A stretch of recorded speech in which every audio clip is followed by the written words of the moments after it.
Hi, everybody. This is Cam, and welcome to the first episode of many recording tricks that I intend to produce. So, the first question in your mind may be, why do we need to do stereo miking for a single sound source? I'm playing a single guitar. Why do we need to record that in stereo? Well, I'm going to produce samples here for you that you can tell for yourself what a big difference it makes in the sound and the beauty of it and the perception. Let's just listen to a little bit.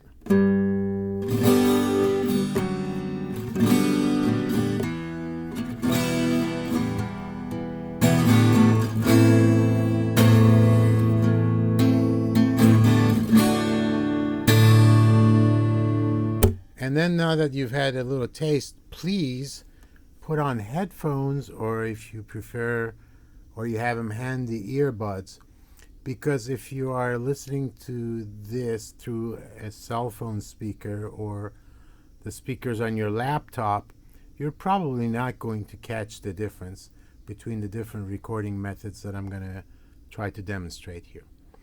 So the method that we are now listening to, and by the way, the sound, don't worry about all this junk that's around here.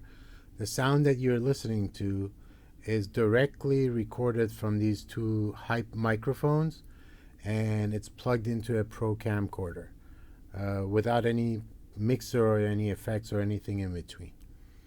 And we're going to use this setup and show you different ways of positioning the microphones and what difference they make.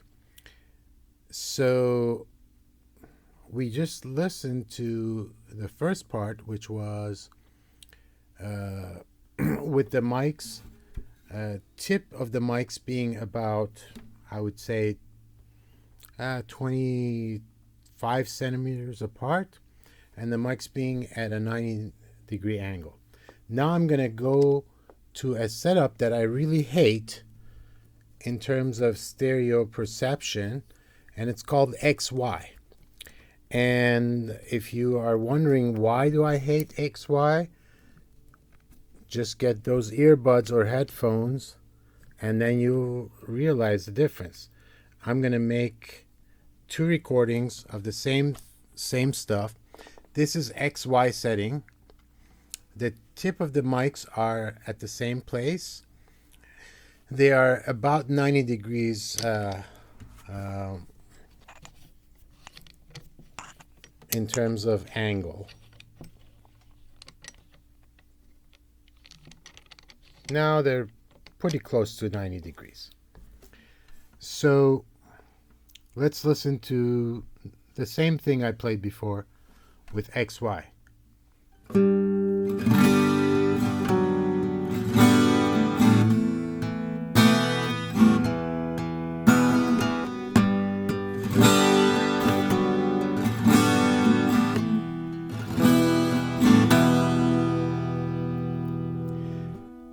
And now let's go back to pretty much what I had before, which is, there are two names for this. About 40 or 50 years ago, the radio stations in England and France started coming up with this method, and one of them was called ORTF. And in ORTF, the angle of the mics is about 110 degrees. I may be slightly wrong with the numbers there, but I'm pretty close. And the difference was about 17 centimeters between the tips of the two mics. And then there was I believe, a French method called NOS that increased the distance to about 25 centimeters and made the angle of the two mics 90 degrees. Now these two are very close to each other, and I'm going to describe to you later on why we need to have this method of setup instead of XY, and then how we can improve on either ORTF or NOS. So let's listen to the same thing again. And if you have headphones or earbuds, you're going to realize that this sounds quite a bit different.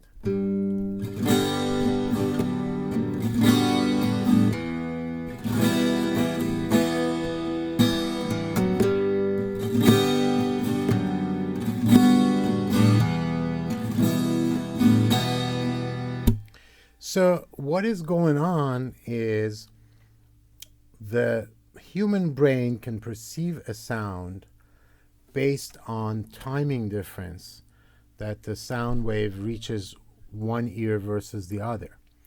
And actually that timing difference is more important than the volume. Now the common perception is that you can record a single track and you use a pan and pan it to left and right, and you're fine, and that's all there is to it. That's not the case. The human brain actually perceives the location of a sound more based on the timing difference that the two ears perceive it than the volume difference. There are also other factors such as amount of high frequency and so on. I'm going to get to all of that probably in a later episode because I don't want to make this too convoluted. There is a set of, let's say, equations, or for lack of a better word, different settings called HRTF. HRTF stands for head-related transfer function. And what it's all about is how the two ears hear a sound and the brain perceives it. Now, going back to the timing difference, which is one of the elements of HRTF, the two ears of a normal person are about, let's say, 17 centimeters or maybe 9 inches or 8 inches apart. But that is not exactly the timing difference that your ears perceive when the sound arrives at them from a hard right or hard left, because the sound has to go around your forehead to get to the other ear that's further from the sound source, or go behind, and both of them are pretty much the same distance. So actual distance between the two ears in terms of sound arriving at them is about, let's say, 9 to 12 inches. And we know that sound travels at about 1,000 feet per second, or 340 meters per second.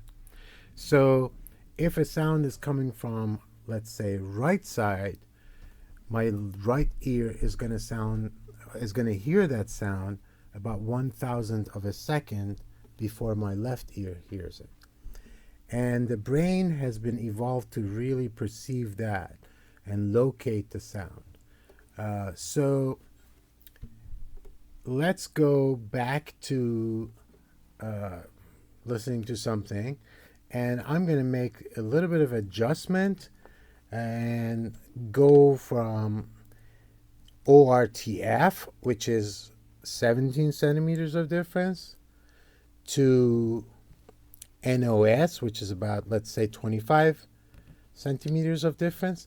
And please pay attention that there's no panning involved.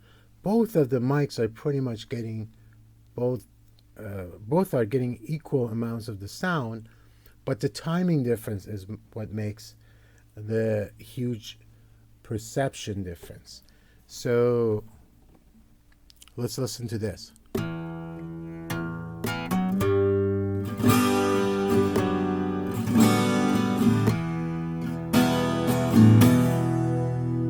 So this was ORTF, the English, let's call it, method, and then we're going to go to NOS now.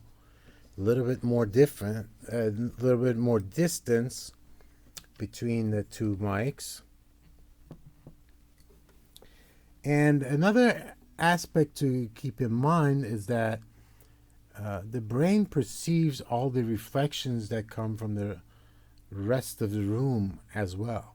So it is not just a case of one instrument going directly to one mic. There's always sound reflections from all over the place.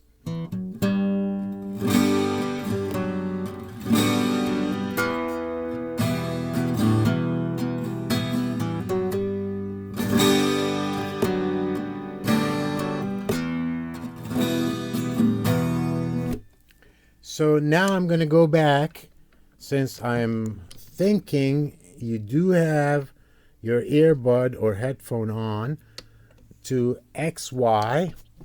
And in XY, which is a pretty common practice, the two mics are positioned such that the tips of the mics are pretty much at the same place, but the mics are at at around 90 degrees angle with each other. And this method, which I said before I don't like at all, only relies on volume difference between the two microphones, sort of like a pan.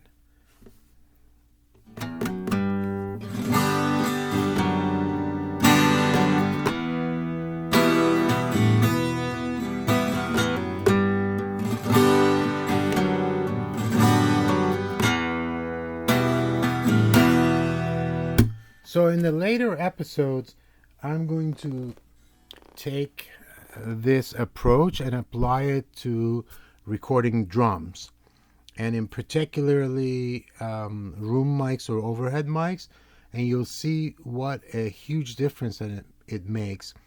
And it's essentially the basis for achieving clarity in recording drum sounds. So thanks for watching, and see you soon.